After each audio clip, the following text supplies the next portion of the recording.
You're listening to CGLO 1690 in Montreal, and this is The Worlds We Want, a podcast that explores the bright side of global climate change, namely the change part.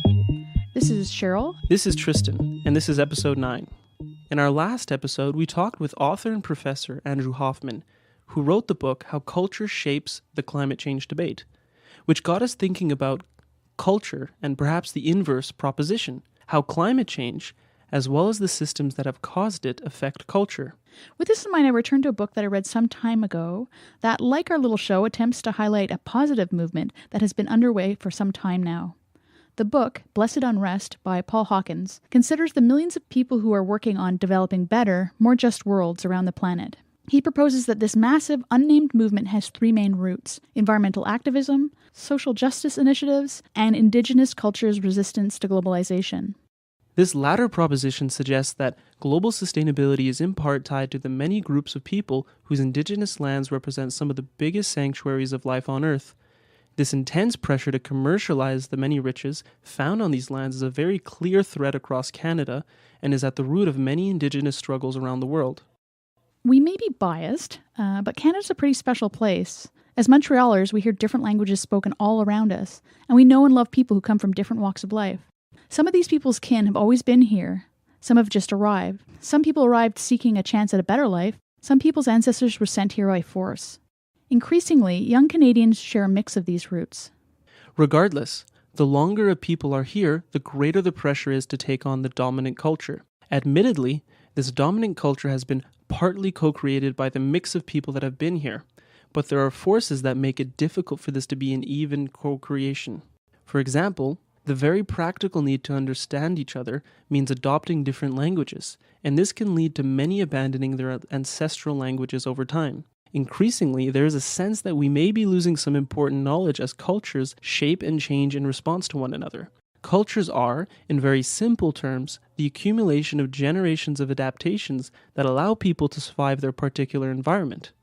And in this place known as Canada, there are over 600 First Nations with more than 50 distinct languages and others that have been lost to time and colonization. So we decided to follow our friend and colleague Joel as he went back home to his community. We wanted to learn about what was underway there as it relates to building a strong and healthy community that is in a better position to respond to these pressures. On today's show, we broadly consider the role of culture, art, language, education, and on a later show, we're going to revisit some of the conversations we had with today's guests to learn about issues related to self-governance. Joel is from the Algonquin community of Kitigan-Zibi Anishinaabeg, or simply Kitigan-Zibi, or even KZ.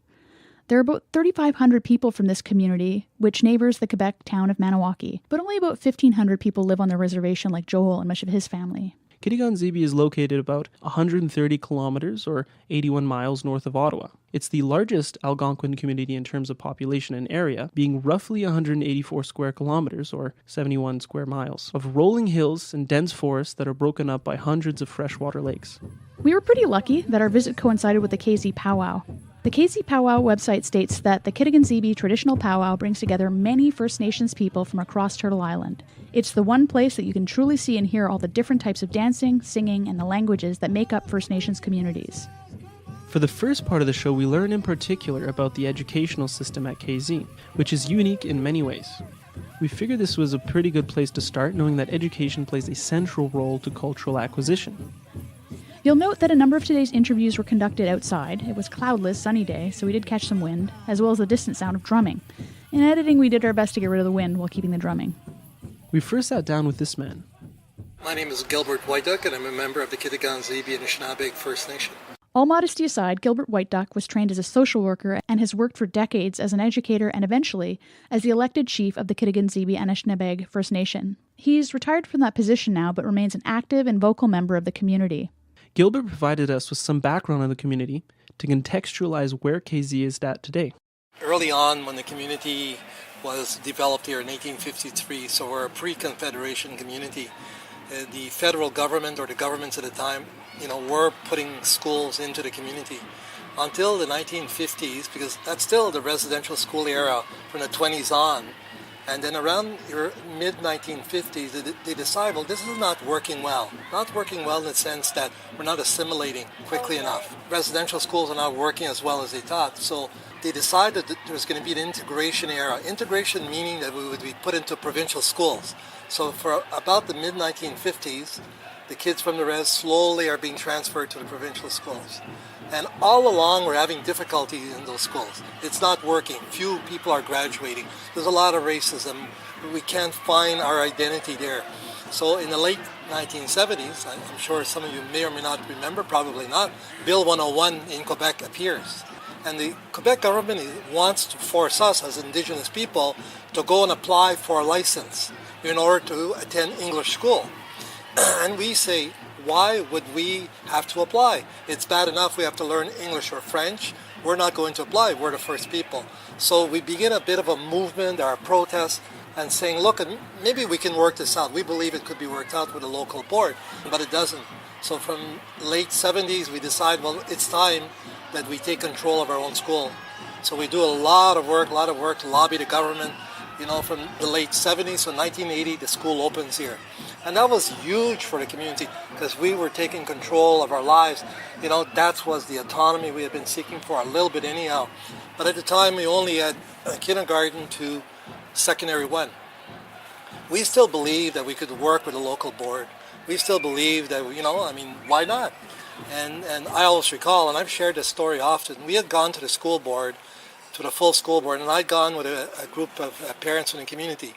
What they had basically said, and they said it in French, because at the time they were, the board in town was French, that overlooked the English too, and they had said, you little Indians, this is in the public meeting, you little Indians, you're always complaining. Go and build your school. You're going to come back on your knees to ask us to come back to our schools because you won't succeed. And I was a young man at the time, and I always remember saying, what do I answer? I caught off guard, and all I could say at the time was, you know what, we can't do any worse than what you've done. Right? And we walked away and we lobbied, we protested, we blocked the highway for a bit, kind of a little bit of radical action, and we built a school. So once the school was open till secondary 1, we said, can we really handle a high school level? Is it in our capabilities?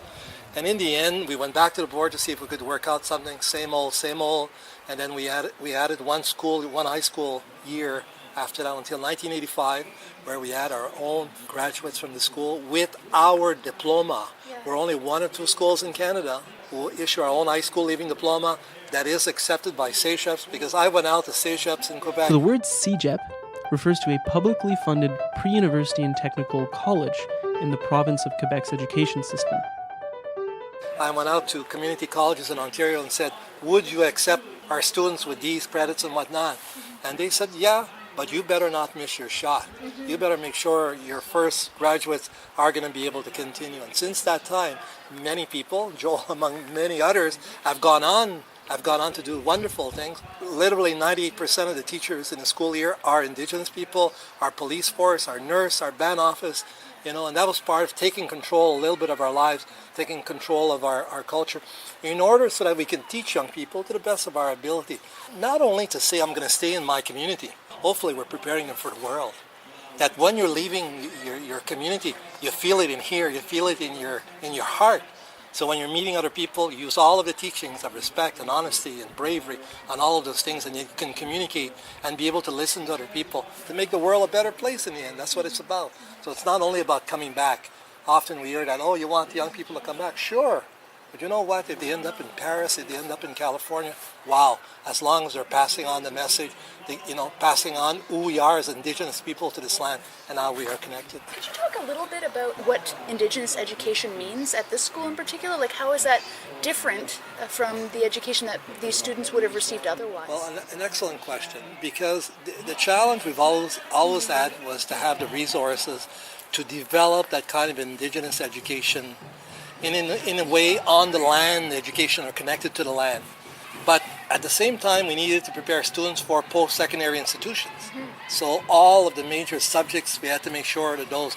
So that's always been a challenge, really big challenge. And I don't think we've succeeded yet to do that. I mean, we've included elders, we've included the language, we've included our own history, we've included our, I guess, humanitarian approach to how we deal with families and whatnot, the best of our abilities. But we're not there yet. What would there look like for you? There is being a lot more connected to the land, a lot more understanding and teaching in the land, the environment, of course, understanding the respect we need to give, because some of that has been lost because of mainstream education. Because the books that are brought here come from mainstream. They're intended for mainstream and how they understand it. So it's values that are coming from the outside. So we develop our own values. There's still a lot of work right across Canada. There's a lot of work in regards to that, But at the same time, we want our young people to succeed, like I say, to become doctors, lawyers, whatever.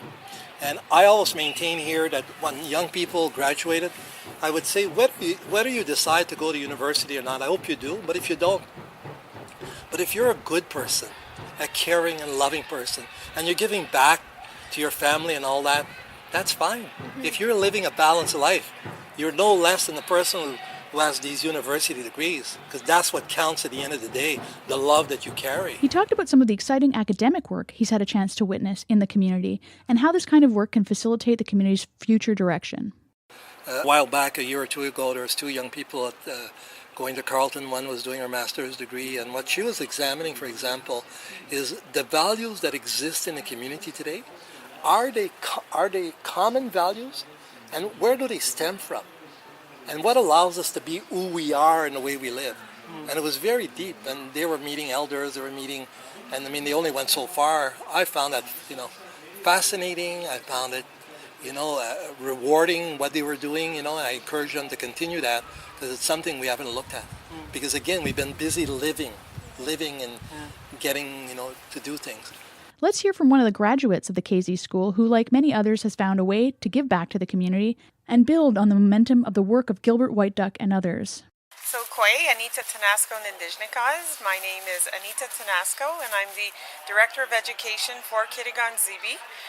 That includes managing and overseeing a 47-space daycare, a Head Start program, a preschool, elementary school, high school, post-secondary student support program, a cultural center, maintenance. So there are 82 people who work in education, and I try to help them and support them as much as I can. The Kitigan Zibi School, or the Kitigan Zibi Kikinamaranan, has existed since 1980. So we're 38 years old now, and I'm a graduate. I graduated in 1988, and I'm a proud graduate of this school. And culture is at really the core of what we do. We're trying to incorporate our language, our history, our teachings, our traditions in all classrooms every day. That's really our goal. And then, of course, conservation, the environment, science. We asked Anita to talk about the particular importance of language in their educational programs. Anishinaabemowin, our language, our stories, our history, our worldview is entrenched in our language. So when a child or an individual learns to speak our language, it shares with them the worldview of the Anishinaabe, and that's very important. Linguists estimate that between 50 and 90% of the world's 6,000 or so languages will no longer be spoken by the end of this century. So the challenges faced by this community are shared by many others across the globe. We can learn from the communities who manage to successfully develop programs that incorporate cultural training while still preparing young people for the world. Our language is very descriptive. And so our words are quite long. It's a very difficult language to learn as a second language, and that's one of our struggles in our community, that we have a language strategy where we're trying to revitalize and preserve our language. Our worldview is really based on respect, a connection to land and a connection to the resources on our land, and we're caretakers of the land. We're not supposed to, and we teach not to, overtake or abuse the resources in our territory. Only take what you need, share if you can. These are key or core teachings of our worldview and our culture. We try to support children virtually from birth through our Head Start program, right up until Death, basically. If somebody is 85 and wanting to go to university, we serve this individual, this community member, through post-secondary funding or access to college and university level courses and training programs. So we're really like holistic and working in a circle in a sense where we're trying to engage our parents, our caregivers and young parents, and we're trying to give them an education that speaks to who we are as Anishinaabe people. Much, Gabe. So we're just going to pass the microphone down to all the recent graduates here, and they're just going to say what they graduated in, where they graduated from, and we're going to end off with Dudes. Put yourself at the end there, because Dudes is going to say a few words about the importance of education and honoring our students and all that stuff. So. Yeah, so I just graduated this year, Master's degree in Indigenous Governance from the University of Victoria. I thoroughly enjoy what I do. It's a passion. You have to have passion and drive in leadership because it's very challenging.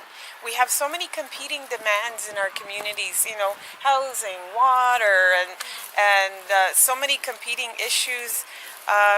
We have to focus, have our vision and our mission in education so that we can serve our people appropriately. On behalf of the graduates, and I think I speak for everyone when we say that, and everybody else that has graduated before, that it's a hard road and it's a long road.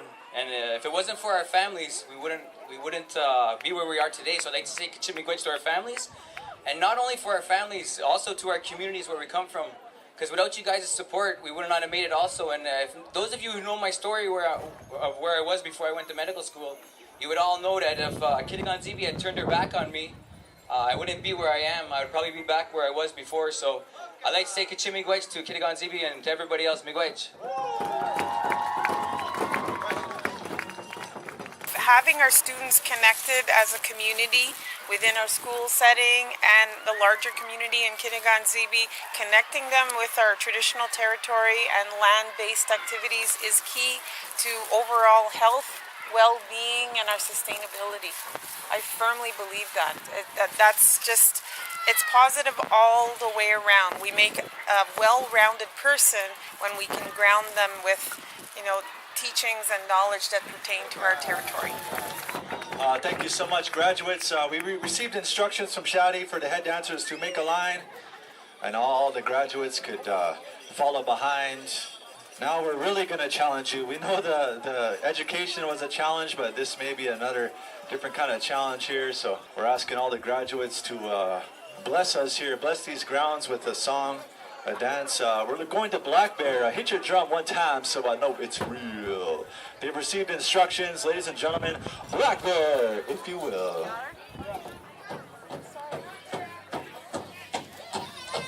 Ladies and gentlemen, please rise to your feet. Gentlemen, remove your hats. Ladies and gentlemen, please stand. And gentlemen, remove your hats. Please stand up. Thank you. I think we need to do more work in the area of engaging youth to take leadership roles. That's the next step, and that might be scary for some, daunting for others, but we really need to build their capacity and support them in creating, whether it's a youth circle or a youth council or some sort of active, ongoing youth group that meets their needs, where they can express themselves and then make plans for the future. I don't think it's fair for people, my age who are close to 50 to, speak on their behalf and make plans for them when, we're a different generation. Ladies and gentlemen, I've received instructions from Shadi. He's going to let the graduates go around one time. When they get back to this point here, you're welcome to join them and support them by dancing with them. Sound good? Hamka!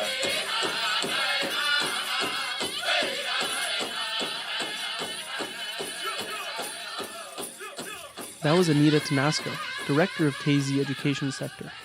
It's looking positive in KZ as it relates to education. Mr. White Duck shares with us a story that points to a particular challenge that suggests a need for greater self-governance. And we'll cover this topic and some of his thoughts on a later show. We had surplus money. We had because we were managing well. We always believe in managing. You live within your means, never go in deficit and whatnot. And I recall where we had $60,000 in surplus.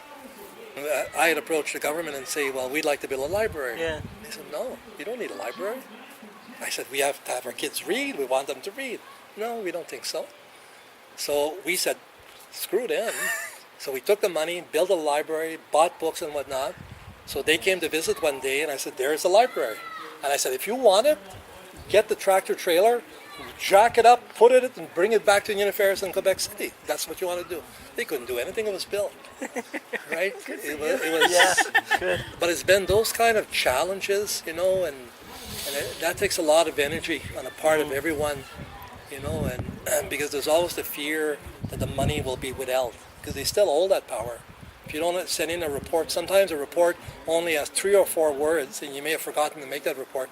I don't know, we make at least 75 reports, and if you forget, a red flag comes up within government, and your money potentially could be held back. And you have all of these people employed that you have to worry about and whatnot, so it's Our annual was, 280 pages? yes. And if there was a problem with one, you're red flagged. Oh, it is. Meanwhile, we had Canadian administrations talking about accountability. Like, I really don't think the process there is the same.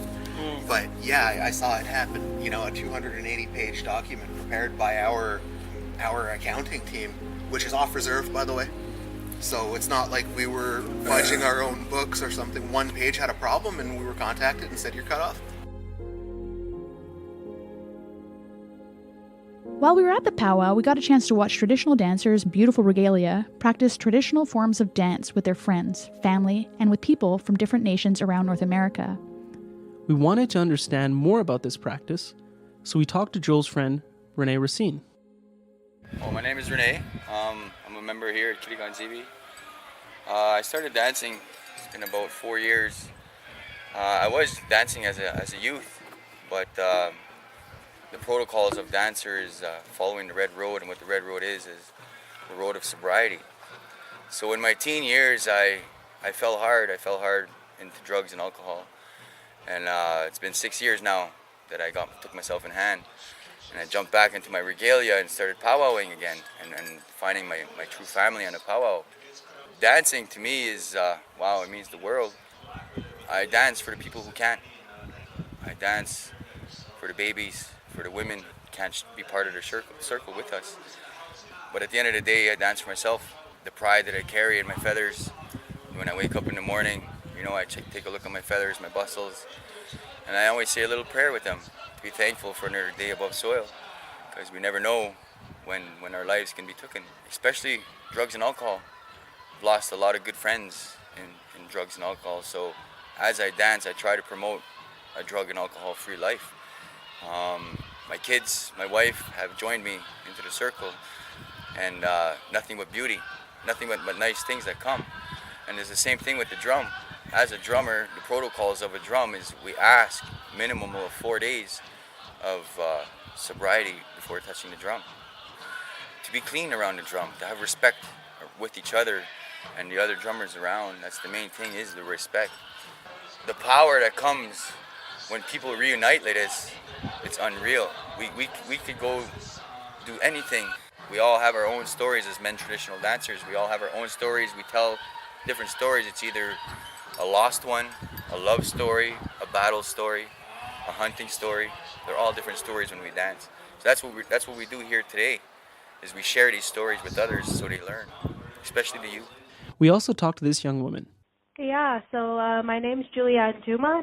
I'm raised and grew up on the reserve Kitigan Zibi. I'm currently 21 years old, and I go to Carleton University as a student, and I also work part-time at the Maniwaki Native Friendship Center, and then also I work at Woodland School and Kitigan Zibi School as a substitute teacher throughout the year. We weren't able to chat with her during the powwow, but we caught her on a phone call later.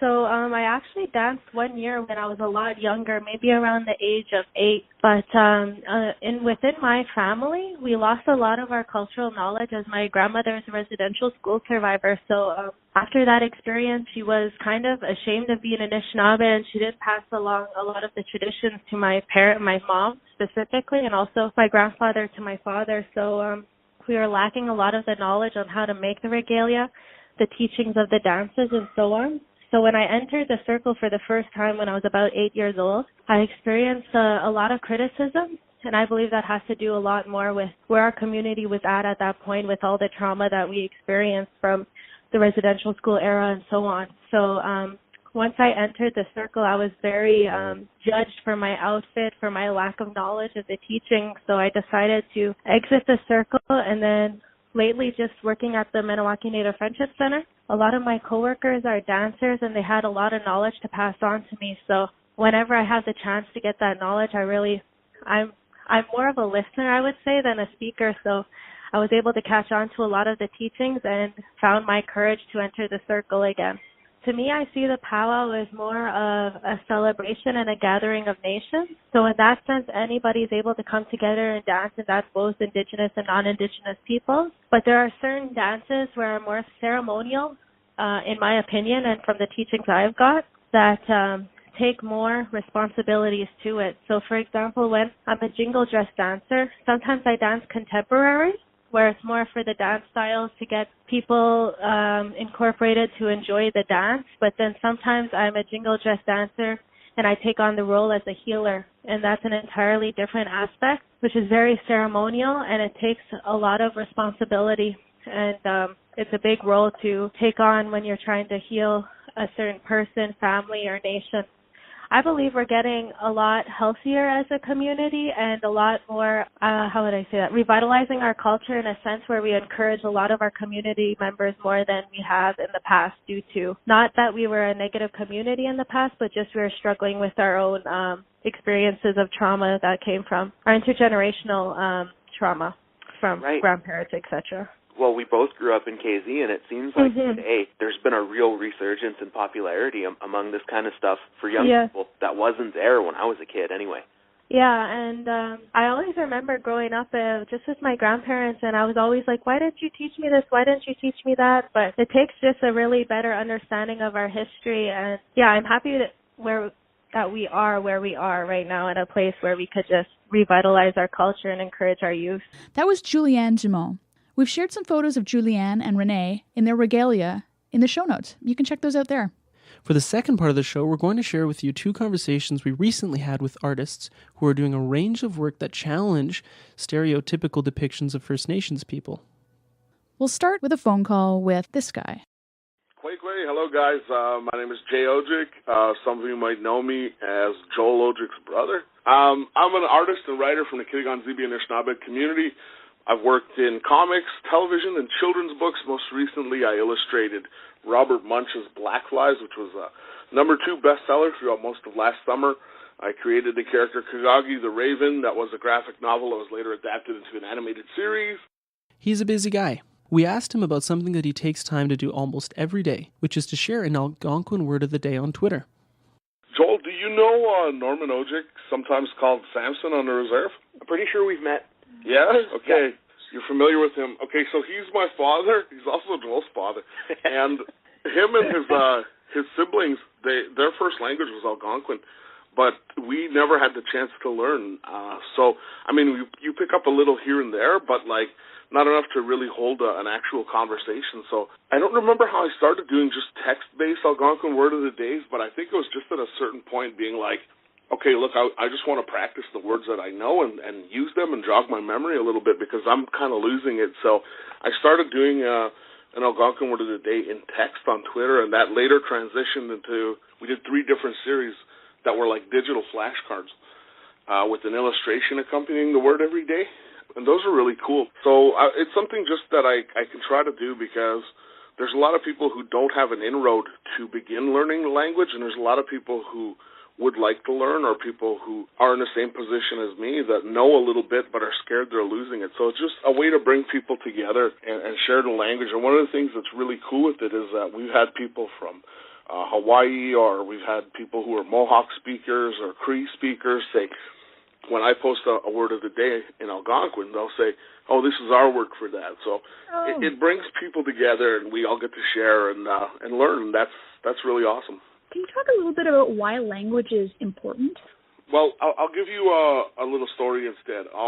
So with the Kagagi television series, It was broadcast on APTN in Canada. It's broadcast on a network called FNX in the United States and NITV in Australia, and we did 3 different language versions. And Joel was a big part of that. It was a big help to me as well. It was, we did one in English, completely in English, one completely in Algonquin, and one that was a mixture of both languages. And it was a real challenge to get that done, to find language speakers to do that, because on our reserve, like most reserves, a lot of our language speakers are getting older and we're losing them. And to that effect, one of our 2 translators who did the Algonquin language versioning, like translation of the scripts, actually passed away, and that's Smith Ojic. So it wouldn't be possible to do it the way we had done the first time if we were going to try it again. So it's just a thing of looking at it and saying, like, we're losing our language, we're losing the language speakers.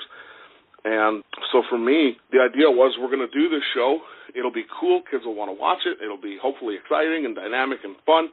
And we'll have the language with subtitles, English subtitles, so kids can follow along and teachers can use it in their classrooms for free, right? Mm-hmm. That's a pretty good resource, I think.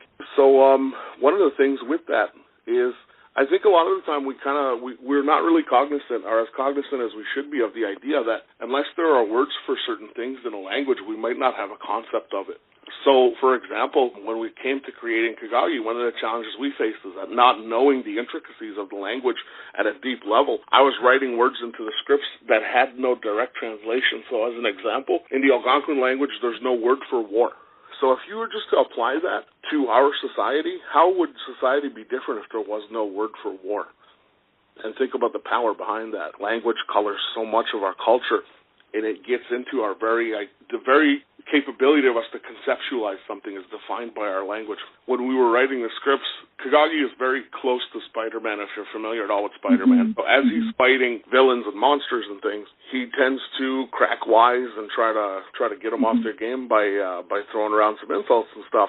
Mm-hmm. And one of the things with that was that there were a lot of things he would be calling them that my translators were like, there's no word for that. So as one example, in the Algonquin language, there's no word for stupid. So we had to kind of create a word that would convey the same thing by mashing up 2 or 3 different ones.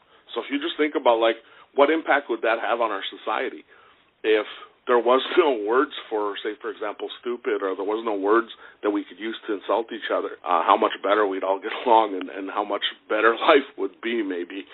At the end of the day, we're like, okay, well, we don't have any of these words, so I'm saying, okay, what if we took the word for not and combined it with smart, and we could kind of create the word stupid? And then I realized that at a certain point, the Algonquin language has persisted, has survived since time immemorial, and my legacy will be the guy who added insults to that language.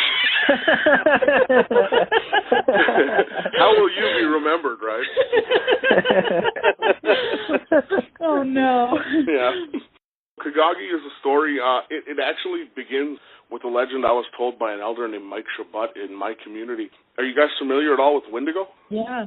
All right, so for people who might not be, Wendigo is a creature from Algonquin myth, and the story takes place like pre-contact, and what happens is there's a hunting party that gets sent out from Kitigan-Zibi, and they get snowed in. It snows really early this year, and there's like a blizzard, and these guys get trapped in a cavern, and they have no way out, and they resort to cannibalism.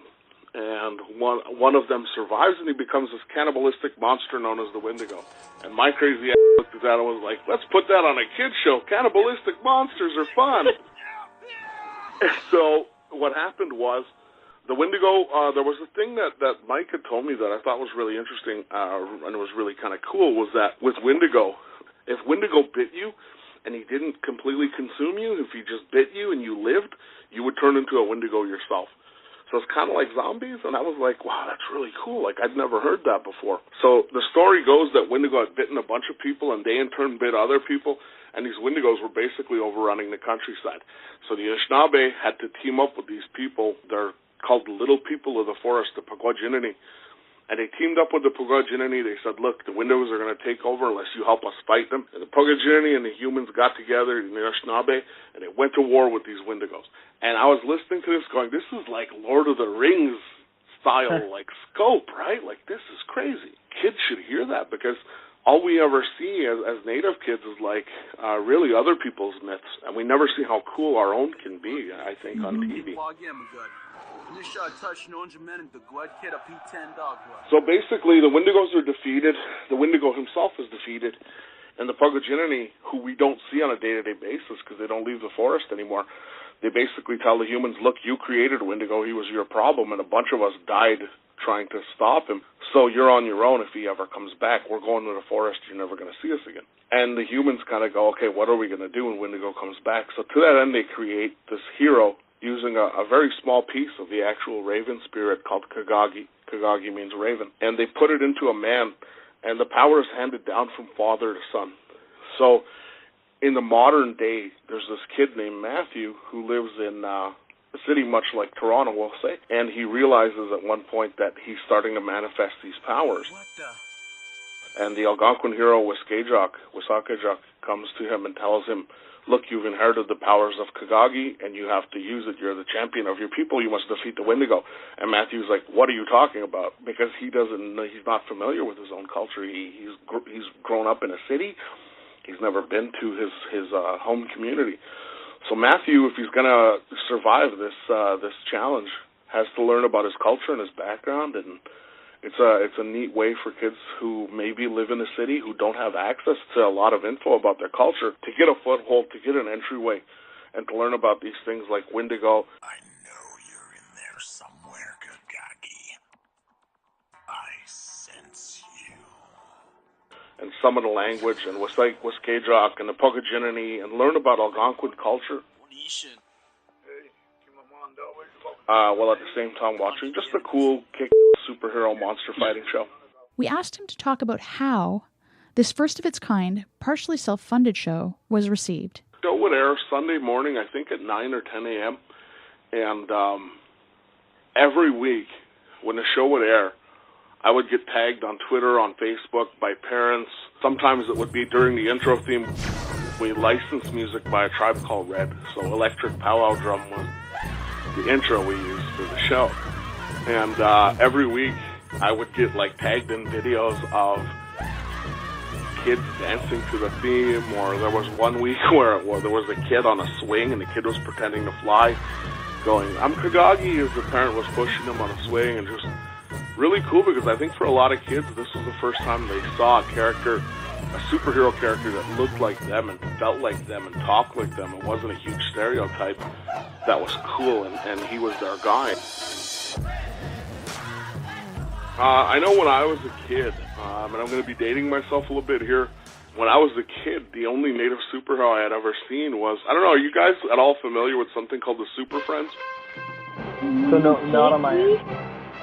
Okay, this was I don't know what year this would have aired, but it was a cartoon that aired in the United States, and it was basically the Justice League. So you had that kind of A-team of the DC Comics superheroes. You had Batman, Superman, Wonder Woman, Green Lantern, and then for some reason you had Robin, because I guess every day was Bring Your Kid to Work Day for Batman.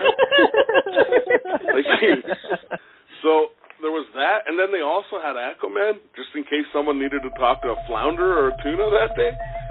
I never got that one. But so they had all these superheroes like that.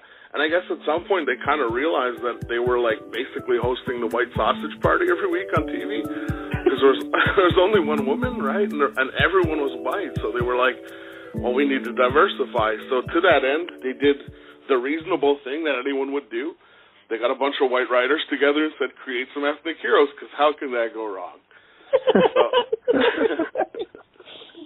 So they ended up with 3 or 4 different diverse characters, and I use the term diverse super loosely. We got the Native hero, Apache Chief. He could grow to be 50 feet tall, and that was pretty much it. It wasn't like he was 50 feet tall and he was super strong or something. He was just super tall. Tell me, Apache Chief, what is the animal that leaves this track? That is easy. It's a grizzly bear. You are learning quickly, young one. With your sense of judgment and honesty, you will grow to be a great brave. And how he got his powers. Oh no! Look! When he was a child, his parents tested his manhood against a bear. What do we do? time has come to test your manhood, young one. One sprinkle of this ancient Indian powder, and you will be able to handle the grizzly without weapons. Which, on my reserve, means your parents don't like you very much. And in addition to that, he survived the test against the bear somehow, and now as an adult, in order to use his powers, I swear I'm not making this up, because how could I? He has to sprinkle magic Indian dust on himself and say the magic word. Calling out the Apache word for big man. So I'm pretty sure he's not Apache. I don't know. Like, I can't prove it. It's just a theory. It's a suspicion. There's some Boyden-esque qualities to Apache Chief, is all I'll say. When I was a kid, we'd see those kind of, like, that was the only Native superhero I saw. So it really was weird to me as a kid. There was a disconnect where I was like, this doesn't ring true at all. And I knew from a pretty young age I wanted to create a Native superhero who actually felt and was, you know, something that kids could identify with. So, yeah, I wanted to kind of set things straight in that way. But one of the things that really blew me away, and I'll remember this till the day I die, I was talking with an older guy, and he said, "Oh, you're the guy who makes the Kagagi show." And I said, "Yeah." And he said, "I watch that every week." And I said, "Really? Wow," because I was kind of surprised. I just didn't think that somebody, 70 years old or something would be interested in a superhero cartoon, right? And I said, "Oh, that's cool. Like, do you like it?" And he said, "Yeah, I like it." He said, "It's the only chance I get to hear my language anymore." And that's really hard for me to actually say that out loud because it makes me very emotional.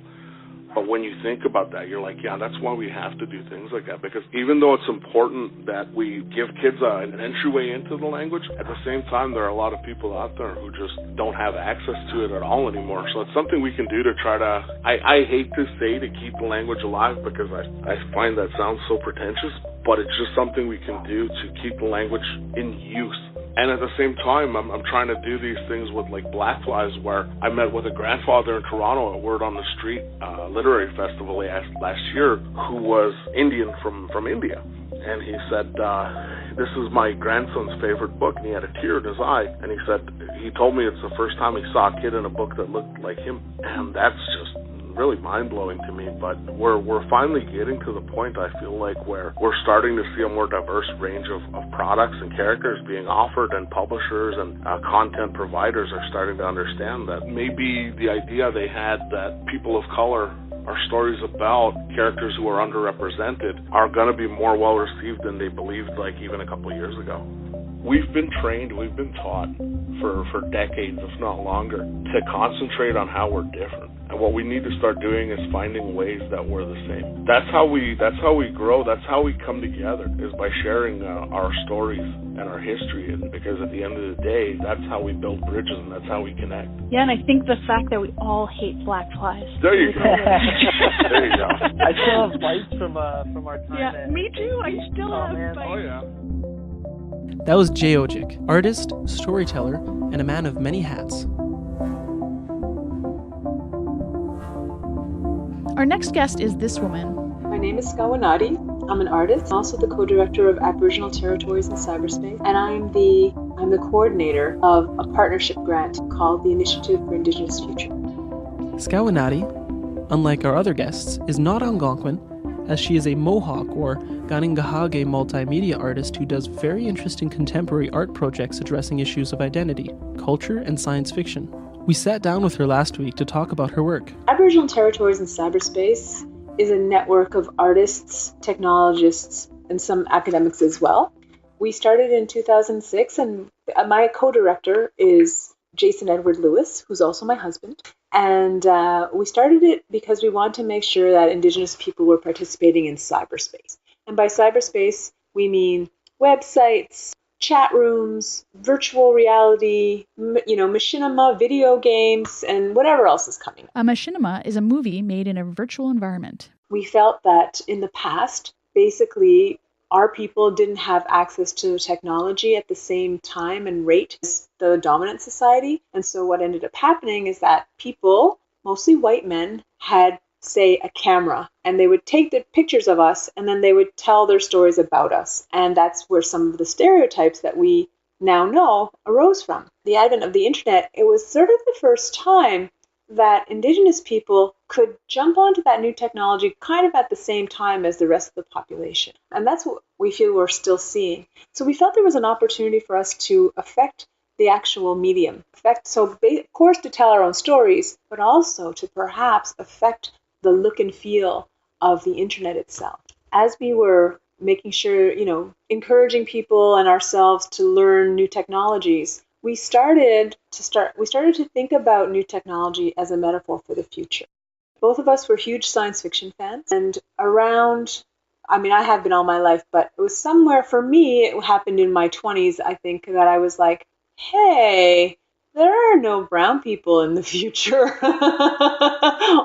Where are they? There were a couple, right? Chakotay. So at least, Star Trek was probably one of the best examples. Yeah. I was an artist, but I was having I don't know if all artists go through this, but it was an emerging artist kind of existential crisis. Like, why am I an artist? Like, who am I to, show my artwork to people? Like, meaning, why would anyone want to see my artwork? What do I have to contribute with my art? Maybe I should be doing something much more helpful, like working in a women's shelter or, doing that kind of work. So that was happening for me a little bit. And then basically I realized that I could contribute by simply creating images of us in the future. Now, I didn't think I was predicting the future. That wasn't my plan. I simply wanted to see Native people there. And so I started making artwork like that.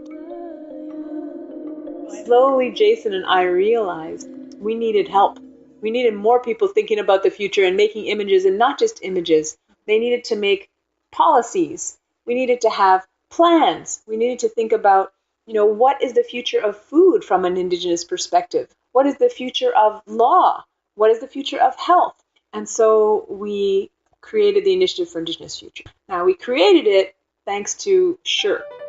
SHRC, or SSHRC, is short form of the Social Sciences and Humanities Research Council of Canada, which is a Canadian federal research funding agency that promotes and supports post-secondary research and training in the humanities and social sciences. A partnership grant, where AbTech was a network of people, this is a network of institutions. And so we're partnered with some universities such as UBCO and Dechinta Land-Based University in the Northwest Territories. I'm not going to be able to say all of the partners. We can put a link to it. That would be great. Close to home, we're partnered with Kahnawake Education Center and their Cultural Center in Kahnawake, and also the Mohawk Language Keepers in Ganassadage. And so also the Imaginative Film and Media Festival, which is a smaller organization and not a university. With the help of all these institutions, they deliver 4 programs. One, the Skins workshops, which are basically workshops in new technologies, mostly video games and machinima. We teach Indigenous youth how to make those things based on Indigenous story. We have residencies, not just for artists, where these people can, do this work.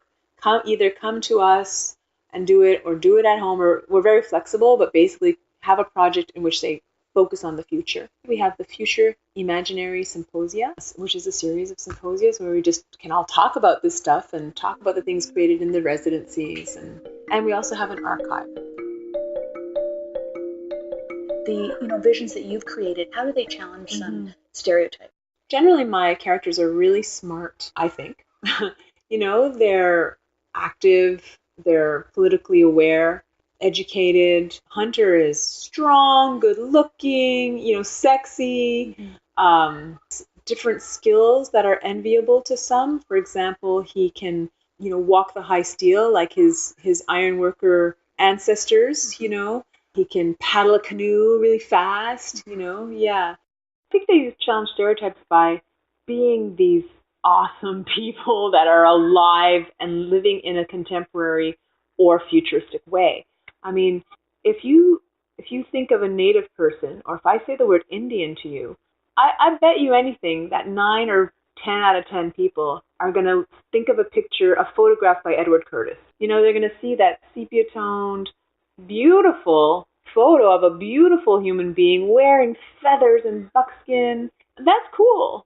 but it's just not all we are. And we can't be that anymore, even though a lot of us want to be, you know?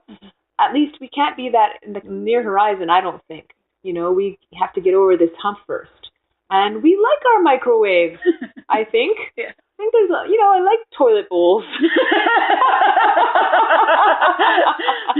Fair enough. Yeah. She Falls for Ages is a sci-fi retelling of the Haudenosaunee creation story. Once upon a time, in a place far, far away, there is a girl named Otsitsakaim. In your language, that means ancient flower. And you will see how very fitting her name is. And usually that story is told with, people living in longhouses. It's like a pre-contact Iroquois, like that Edward Curtis photo, they'll look like that, you know. But in my version, I decided that they would, like that Sky World, which is where the story begins, would be another planet. Let's talk about this faraway place for a moment. We sometimes call it Garamhiake. In your language, that means Sky World. Its people are a peaceful race who have overcome most diseases and hardly know the meaning of death. They have harnessed geothermal, wind, and solar power and are brilliant botanists. One of their greatest creations is the celestial tree. Developed over thousands of years of careful cultivation, the tree's blossoms emit light. In fact, they light the whole world. And they would be, to our eyes now, an advanced civilization that lives sustainably. But then, if you know the story, what happens is this young woman, she falls through a hole in the world. Earth is covered in water still, and there are birds though that help her land on the turtle's back. And so because she has brought seeds from her planet, she's able to turtle's back. Also with the help of other animals, they give her dirt. So Turtle Island is created. And so there's a little time flip in a way in the movie, because we start in the future, but when she lands, she's in our past. She places a few of her seeds in the mound, then begins to do a little dance, a little ceremony. And as she dances, the mound of dirt grows and grows and grows until it becomes Nowara Kawe no Te. In your language, that means Turtle Island. And it is where you live today.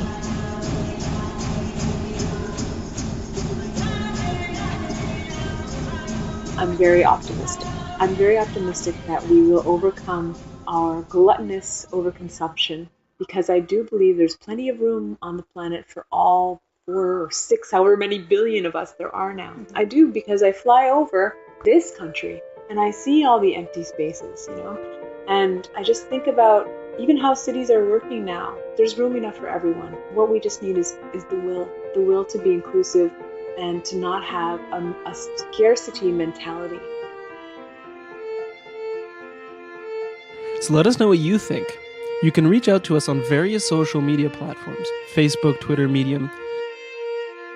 You can subscribe to The Worlds We Want and never miss an episode. We're available on iTunes, Spotify, Google Play Music, and all the other platforms where you can find your free podcasts.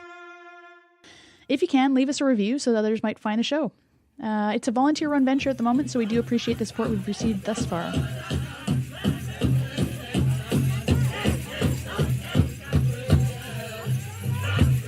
Writing by Cheryl Gladu. Thanks to Allison O'Reilly for recording help. Editing by Cheryl Gladu. Music featured in this episode is Are You Well by Best Fern. All right, ladies and gentlemen, you are all excused. All of your duties are fulfilled for this afternoon's session. Grand entry, 6:30 p.m. sharp. Singers, all singers and dancers, you are all invited down to the feast at the KZ School. All spectators, you're welcome to grab an Indian taco, some fish. You could even buy a blanket if you want. We'll see you all at 6:30. Don't go home. Don't even think about going home. Don't even think about thinking about it. Just stay here. 6:30 sharp, grand entry time, ladies and gentlemen. Hatcha!